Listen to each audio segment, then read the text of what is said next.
Hello, my name is Tiffany Chang, and this is Conductor as CEO, where I take ideas from other industries and share how we can apply them as arts leaders. I imagine a world where leaders help people thrive, feeling more valued, seen, and fulfilled, while knowing that their work matters. Surgeon Atul Gawande said that culture is the sum total of shared habits and expectations. So I've been wondering, what are some of our habits? Here are several. Frame compensation as hourly rates. Maintain a hierarchical structure at all times. Ask the same people for advice. Follow traditions and procedures and calendars for activities. Use the same marketing language and engage with the same type of patrons. Those are all habits. Maybe we maintain those habits because we know they've worked in the past. Maybe it's because they're easy, the path of least resistance. Maybe they're comfortable and make us feel safe. Maybe it's what everyone else is doing. Or maybe we think it's the right thing to do. Regardless of why we've developed these habits, they result in some expectations. Here are some of those expectations that may come with each of the above habits. The first habit, frame compensation as hourly rates. Here are some expectations. Time is money. Every second is precious. Costs can therefore be translated into hours of work. Musicians are compensated for only on-site work time, rehearsals and concerts. And this mindset neglects the nuance that a large amount of work musicians do is outside of the rehearsal. These expectations impact the intrinsic motivation musicians feel when they expect their full work to not be reflected in the compensation. It also can lead to higher chances of misunderstanding and mistrust between the musicians and the leadership.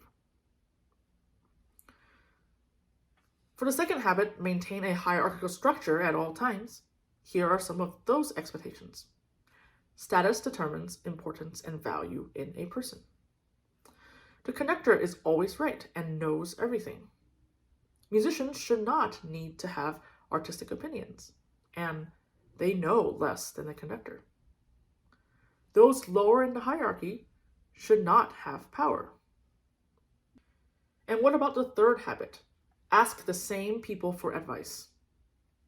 What are the expectations? Those people are the only ones who know how to help us. Only they hold the answers. Their opinions are the only ones that matter. And here's habit 4. Follow traditions and procedures and calendar. The expectations are, we are proud of our tradition and they take precedence. There are things we do and there are things we don't do. We know when things are going to happen and can expect certain parameters. There are certain repertoire we perform on specific occasions. For example, for outreach concerts. And how we have been doing things will continue to work and make us who we are.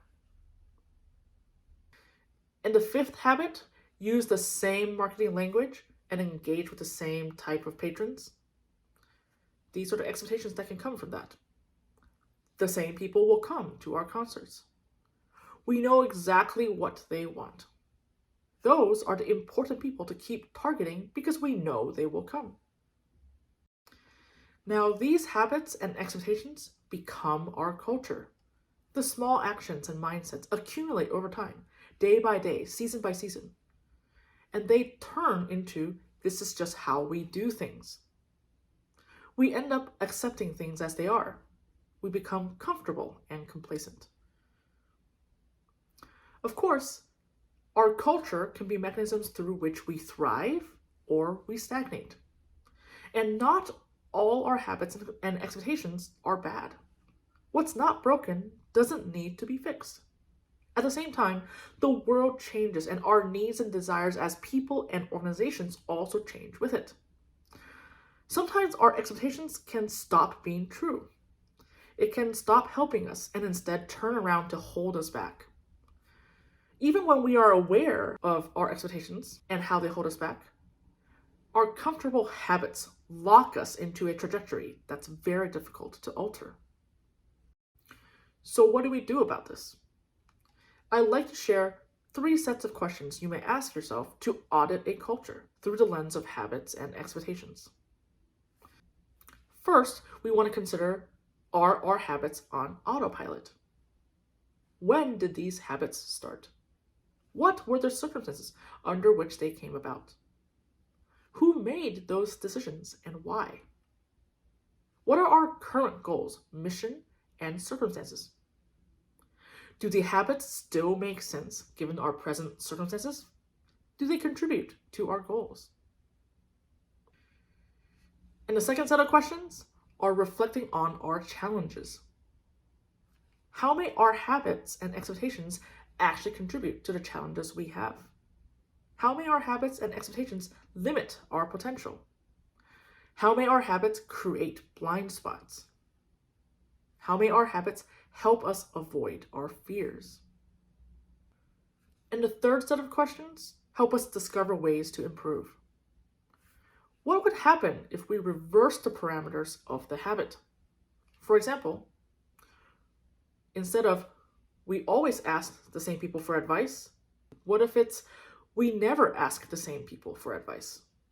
What happens then?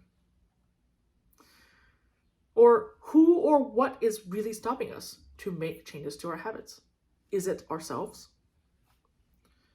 What is one way to tweak a habit to make it 10% more effective? How may we tweak our expectations to yield new habits that will serve our goals better? Regularly performing an audit on our habits and expectations can prompt us to rethink our culture and how we are shaping it, knowingly or unknowingly. Identifying the mechanisms behind our trajectories can allow us awareness to actively change that trajectory when we want to do so. And we can begin to create an intentional culture. If these ideas resonate with you, please consider signing up in the link below to receive an email with each new blog post sent directly to your inbox. Thank you and have a great day.